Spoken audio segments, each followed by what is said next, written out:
Halo Sobat Pompong, bagaimana menurut kalian tentang sistem pembelajaran online saat ini? Pada masa pandemi COVID-19, menyebabkan pemerintah melalui Kemendikbud terpaksa untuk memutuskan mengambil kebijakan di sektor pendidikan. Kebijakan tersebut yaitu menerapkan pembelajaran jarak jauh atau PJJ melalui media online. Meskipun memiliki beberapa kelebihan seperti dapat melampaui ruang dan waktu di era revolusi industri 4.0. Namun, sistem belajar online juga memiliki kekurangan, sehingga terjadi banyak kendala yang dialami para pelajar atau mahasiswa, seperti dari segi ekonomi, keterbatasan fasilitas, jaringan, dan beberapa hal lainnya. Dari segi ekonomi, para pelajar yang kurang mampu, ada yang kesulitan untuk membeli handphone dan kuota internetnya untuk bisa ikut belajar secara online. Akibatnya, banyak anak yang terpaksa bekerja untuk mencari uang agar dapat membeli kuota internetnya untuk belajar online.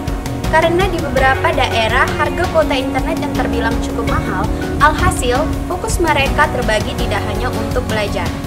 Bukan hanya itu saja, kabar tersebut dibuktikan dengan banyak ditemukan kasus pencurian handphone karena orang tua mereka yang ingin anaknya ikut belajar online, namun mereka tidak mampu untuk membelinya. Kalau sudah seperti ini, siapa yang harus kita salahkan?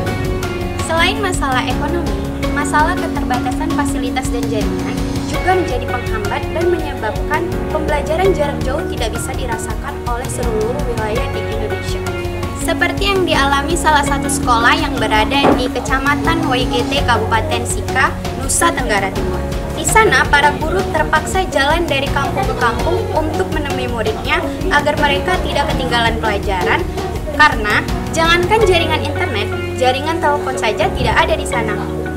Inisiatif tersebut menjadi contoh bukti bahwa banyak para pengajar sangat tulus untuk mencerdaskan anak bangsa meski berada di wilayah yang fasilitasnya tidak memadai karena wilayahnya yang sangat jauh dari perhatian pemerintah pusat. Masalah tersebut pun tidak membuat pemerintah untuk sigap dalam mengambil keputusan. Bahkan, bantuan fasilitas dan dana tak kunjung diberikan.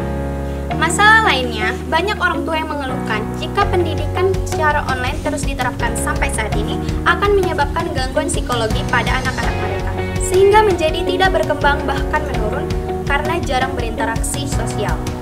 Ketika berada di rumah, anak bisa merasakan stres, kesepian, dan mendapat tekanan dari orang tua. Orang tua pun ikut merasa terbebani karena perlu memantau belajar anak di tengah kesibukan. Sobat Pompong, sekian opini Pompong kali ini. Sampai bertemu di episode selanjutnya. Salam Pers Mahasiswa.